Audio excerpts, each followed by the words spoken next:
I'm a businessman and a writer. I work in Silicon Valley for some of the top companies there as a communications consultant and writer.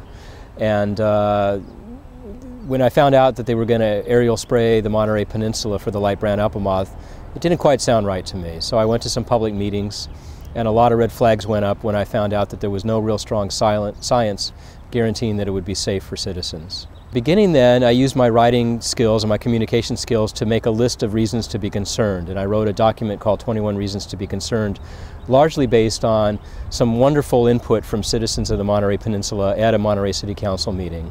People with chemical sensitivities and asthma who really were, gravely concerned about the spraying. I would summarize their viewpoints. People who said this would impact tourism and real estate. So I wrote a document, and my wife and I sent it by email to a couple hundred people, and they forwarded it to others, and it became kind of a viral way to inform our neighbors about this situation. And we hoped that there would be enough opposition and that common sense and humanity would prevail and that it would stop it, but it didn't. We did end up getting sprayed in early September. The CDFA, the California Department of Food and Agriculture, promised that this would be safe, or they would use mitigated language like, we don't expect it would cause any illnesses. To the best of our knowledge, we think that this will be safe for people. So there were some red flags there too, that they never strongly gave us 100% assurances. Nevertheless, we hope for the best, and we got sprayed beginning on September 9th. And I'm able to do a lot of my work from home, so the morning after they sprayed Pacific Grove, which is one of the most beautiful little towns in California, probably the world, I worked from 7 to 12 in my home office. And then I thought, well, I'll go out to Jamba Juice for lunch in downtown Monterey.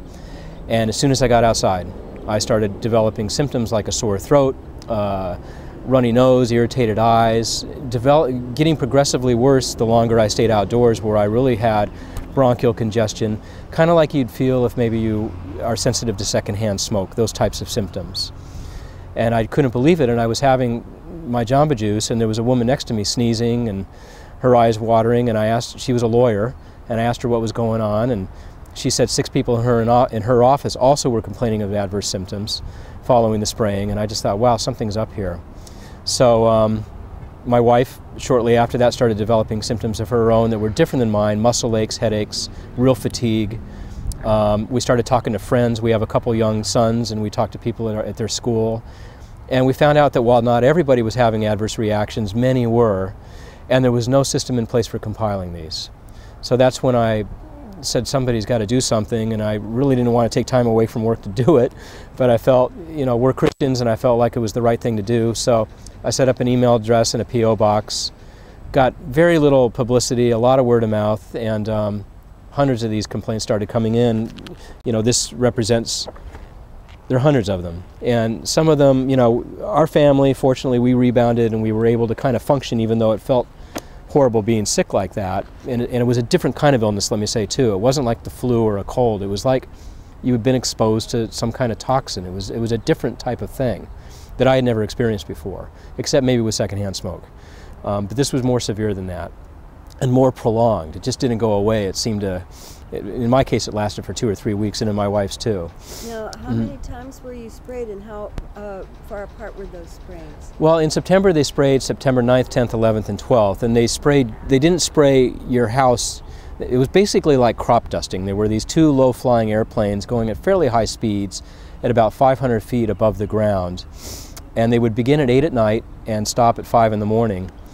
And even beginning at 8 at night, it was questionable because not everybody was well informed about this. And there were tourists in town who were out on Alvarado Street or at Cannery Row who, would have these airplanes flying overhead and have no idea that they were getting showered on with chemicals that had never been tested before for their effects on human beings. And even the animal tests that they had done had been really, in my opinion, not conclusive, and they had basically enforced some animals to ingest them. They hadn't in fact checked the respiratory effects, etc. So anyway, they would start flying over your house at 8 in the evening and do it all night and just go back and forth until they had covered all of the areas. But they didn't repeat, or they tried not to repeat the areas that they sprayed. So they had grids, and anyway, that's the way it was carried out. So it was 3 days in September. Yeah, 4 days in September, and then, after that I had 134 complaints of illnesses that I escalated to the CDFA. to the and to others in Sacramento. I tried to get the California Department of Public Health involved. I pleaded with the director and deputy director, had a phone conversation with the deputy director, sent them a lot of emails, sent them all the documentation. They wouldn't get involved. They said that this, basically when it comes to pesticide-related illnesses, it's the county agricultural commissioner that needs to take the lead in investigating them. And the Department of Pesticide Regulation, because they're not used to urban areas being sprayed with pesticides. It's mostly farm fields. So there was no real protocol in place for the California Department of Public Health to get involved. And it's such a hot issue that I think they just didn't want to get involved, even though I was sending them first-person testimonials of people who had gotten dramatically sick. And at that time, 4, maybe 5 hospitalizations, including a 12-month-old boy, almost died. It was crazy. I always had faith in our government, and I couldn't believe that our government wasn't protecting us, and in fact was assaulting us by crop dusting our neighborhoods. It was very disillusioning for me. The complaints came in and they varied. They varied from the type of bronchial and lung issues that my wife and I had, and fatigue and muscle aches and body aches. But there were also people who complained of skin rashes. There was a woman camping at Laguna Seca, a PhD. We have smart, well-informed people who, you know, aren't crazy about things like this. They know what's going on with their own bodies, and you know, and they're cautious as to what they say, I think, and you know, don't go overboard. But anyway, this woman, for example, was camping at Laguna Seca, thought she was far enough out of the spray zone, but this stuff drifts, and a third to half of her body ended up being covered with a rash that lasted for 2 weeks, and it was very uncomfortable. Lots of instances like that. Intestinal pain. Swollen glands. One of the 5 emergency room visits in the early stages was from a woman who I met whose neck glands swelled up so much that her neck was, you know, much larger than normal, and she was so concerned and uncomfortable that she went to the emergency room. One of the emergency room visits that I briefly mentioned was he was 11 months old, almost 12 months old at the time, little boy who had always been healthy, and the day after they sprayed Monterey developed what his parents thought was a cold. But the symptoms got worse on the 2nd day and the 3rd day to where he had real difficulty breathing, and they had to rush him to the emergency room, and the doctors there administered steroid cocktails and other things to open up his airway passages, and they saved his life, thank God. But every parent's nightmare. If you have kids, you just, you know, when they get a cold or a fever, you generally are freaking out, so I can't even imagine what these people went through. And he, by the way, ended up in the emergency room again 2 weeks later, because this stuff it's designed to stay in the environment for at least 30 days, and it doesn't go away. So it diminished a little bit for me and my wife and others, but some people who are very sensitive, and this little boy had an asthma-like reaction, you know, and unfortunately lasts for them in the environment. I didn't receive a lot of messages like this, but I received a few from women who were postmenopausal, who could not explain why, but who became premenopausal again and had periods that they hadn't had prior to the spraying. At the age of? Well, there was one woman who was 65 years old who sent a message like that, and who was upset, and as you can imagine, and couldn't explain it, and was going to see her doctor.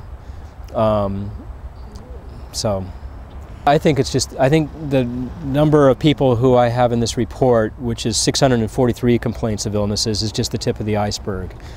And there's several reasons for that. First of all, in this report itself, there were sometimes 1 complaint issued for a family of 2, 3, 4, 5, 6, and in one case 7, all of whom got sick at the same time.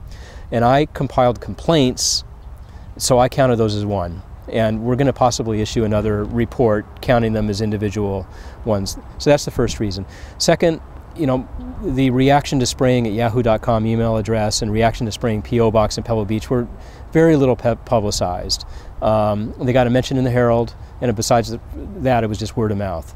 I can't say scientifically what percentage of the population knew about it, but you know, very low, because the mention in the Herald was buried on one of the pages deep into the section B of the newspaper.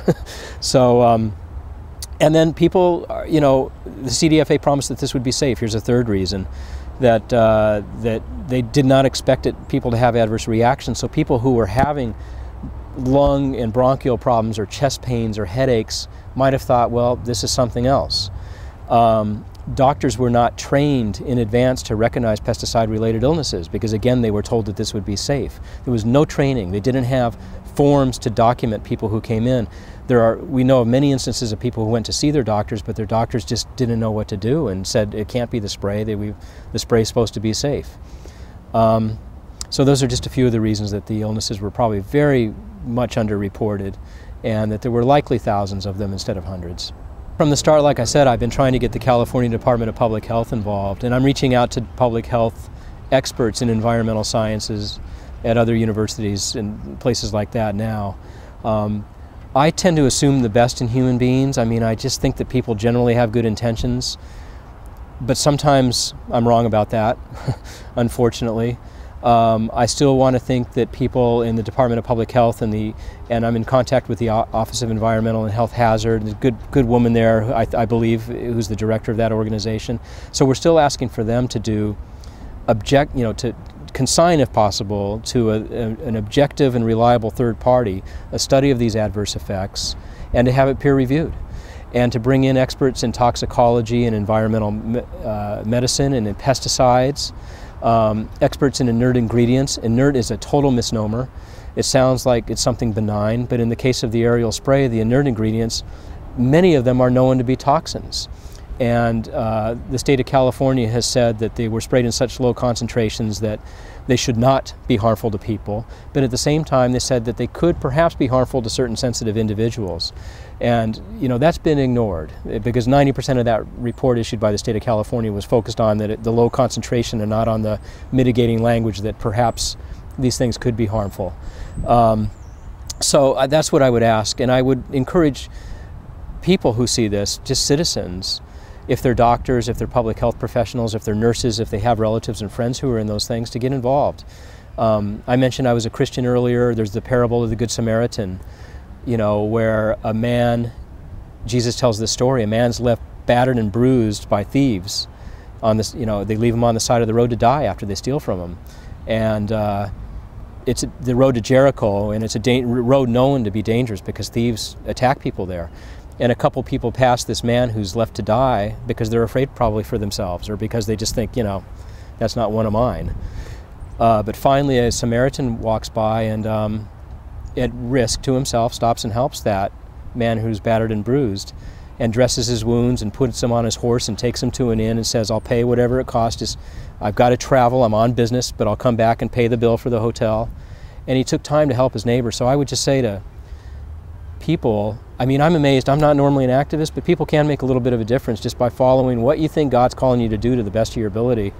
Just being faithful in small things and saying yes. So I would ask people to do that. And at the same time, we'll keep having faith in people in our state that somebody will step up there. Well, a few things with regard to, San Francisco and Marin and Oakland and Berkeley being sprayed. When they sprayed us in September and October on the Monterey Peninsula, there were a group of us who just wanted to do everything possible to stop this from happening in Santa Cruz, because we knew it was imminent, and we knew what happened with children and elderly and other vulnerable people in our community. And we were unsuccessful, unfortunately. But now there's a bigger group of people, including some just wonderful, caring people in Santa Cruz who are doing what they can to stop this. But the more people we have involved, the better. One thing I wanted to say, and I should say, is that you think of, why do some people have adverse reactions and others do not? Because not everybody had an adverse reaction to this. But something that was very helpful to understanding this for me, I heard a doctor explain this. When you think of prescription medicines, there's always a disclaimer. When you see the ads on TV, they have all these wonderful benefits, but then there's this disclaimer at the end of the ad that some people will have, heart palpitations or this or that, and then in some cases it can be fatal. And in the same way, the stuff that they've sprayed on us, I think a lot of people, fortunately, thank God, did not have adverse reactions to it, didn't make them sick, although that's just short term, we don't know the long-term effects. But some people in our population are vulnerable, just as some people are vulnerable to certain medications. And so I would encourage the people north of the Monterey Peninsula in Santa Cruz to get involved, to care for their neighbor, because their neighbor might be themselves, it might be their child, it might be their parent. And if they spray you, it's so hard for people to leave because this stuff does linger in the environment for 30 to 90 days. We will try to leave if they spray us again, but I can't stay. We can't pull our kids out of school for 3 months and then have us sprayed again. So just keep your exposure to a minimum, kind of test the waters a little bit, and pray, you know, because this defies, I can't believe that this is happening in the United States. We're a democracy. Our government is supposed to protect us, not assault us. This is clearly an assault. There's strong evidence with hundreds of complaints that are the tip of the iceberg that this has assaulted people's health. There are other people. There are three issues really. Is it necessary? Is it safe, and will it be effective? There's some brilliant people who have demonstrated this week that it's not necessary, that New Zealand has lived with this pest for a century and it does no significant damage. There are brilliant professors at UC Davis and other universities, Berkeley, who say that it will never be effective because this moth has not just been here for a year like the CDFA has told us. It's probably been here for 30 to 50 years. It's so widespread. It only flies 100 meters in its life. It couldn't be found from Los Angeles to Napa if it just got here and be in the numbers that it is. So I would just tell people, or ask people, plead with people to get involved and to know that their efforts can make a difference, and to focus on those three issues and to figure out what their talents are and what their abilities are. And some people are connectors, they bring people together. Some people are writers, they inform. Some people have a way of influencing, and they can work with our representatives in government and state agencies. After there were 134 illness reports that we compiled after the first round of spraying, the CDFA said, call us and we'll record the complaints. And to me at least, I try to have faith in human beings, but it seemed a little bit like sending the hens to the wolf or the fox. And so we continued to say, well, yeah. And they also said, in fairness to them, visit your doctor, because that's the strongest evidence you can get. But my wife, for example, tried to get in with her doctor, her primary care physician, and an allergist, and couldn't get an appointment with either for 2 weeks. So sometimes that's not possible. Sometimes people don't have the financial means to go and visit a doctor. Sometimes, in the case of, there are people in our society who might be immigrants or whatever else that just want to fly under the radar and who can't afford it. So that's not always possible. But if people do, even if they see the doctor or call the CDFA or the governor or whatever, make sure that a public interest group in your community, that there's some kind of record of this. Because otherwise, fortunately, we have records, and I'm not the only one who compiled this. I collected many of the complaints myself, but then I compiled them from other sources, like John Russo, who started StopTheSpray.org. He has an online petition. So he sent me a PDF of the petition, and I went through and looked for the comments that were health related. I called and sent emails to the CDFA asking for their public records. They had 317 complaints sent directly to them, 52 from doctors, that they weren't disclosing to the public. But you can ask for public records, and they're required to comply. I tried to get the governor's office to comply, but they're actually protected by law in their correspondence with people, and they put me in touch with their legal affairs office, which basically slapped my hand in no nice way and said, we're not sending you anything, which is disillusioning. Are you going to keep your site going? Sure, I'll keep it going. Yeah, I would rather get back to work in, full time, because this has been a little bit of a part-time job. But it's, you do your best, and there are things beyond, money and finances in life. And this is important work. There are some great websites. First of all, let me say onehope.org, stopthespray.org, lbamspray.com. Those are all great websites to go to. And then from those websites, you can link to an email address, or just go directly, write reaction to spraying, spraying at yahoo.com. Or there's a P.O. box in Pebble Beach, box 1612, Pebble Beach 93953, reaction to spraying. I'll keep documenting these things, and as a communicator and a writer, I'll keep writing reports periodically just to escalate these things that deserve attention, because people have gotten sick. I tend to have faith in human beings and assume good intentions, and I think that's largely the case. But I've also realized in going through this the last 6 months that in a way we're living in Zimbardo's prison experiment. And I don't know if you recall that experiment. It took place at Stanford University in the 70s, but Dr. Philip Zimbardo hired students to take part in an experiment, and some of them he made prisoners in a mock prison simulation, and some he made guards. And the guards over time were asked to do some really kind of cruel things to the students who were acting as prisoners. And the students who acted, and those things escalated to where they really bordered on cruelty and sadism. And some of the guards at first protested, but largely what Zimbardo found is that people adapted to their roles over time and could rationalize their roles over time.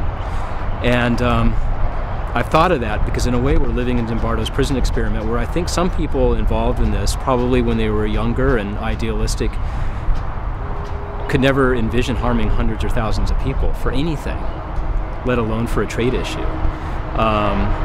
But over time, I think, you know, if you're working in certain areas and, you know, doing things with pesticides or whatever, I think maybe you become desensitized. And I hope and pray that those people actually get back to that part of themselves that is caring and good. This thing got so out of control actually at Stanford, and the cruelty escalated to such a point that he had to halt the experiment. He was talking to his fiancée at the time, who said, "What are you doing? This has gone too far. You need to stop it." So he did. And you know, I don't need to remind people that Stanford students are very intelligent and high achieving, and I think just good people. So I think we see that dynamic play out in all areas of life, you know, where good people can go wrong and think that they're doing something for a good cause. I think back to Martin Luther King too. I think he's a hero for many of us, and he said that, you know, good ends can never come from destructive means, that your means and your ends need to both be good. And I think even though the CDFA in the state of California perhaps has good intentions here of eradicating this moth, let's assume that, even though there's really strong questions as to whether this thing is truly a threat since it's not in New Zealand, let's assume they have good intentions still. Their means of eradicating the pest should not cross a line and be harmful to children. We shouldn't be willing to sacrifice children for produce. We shouldn't be willing to sacrifice human rights for business interests.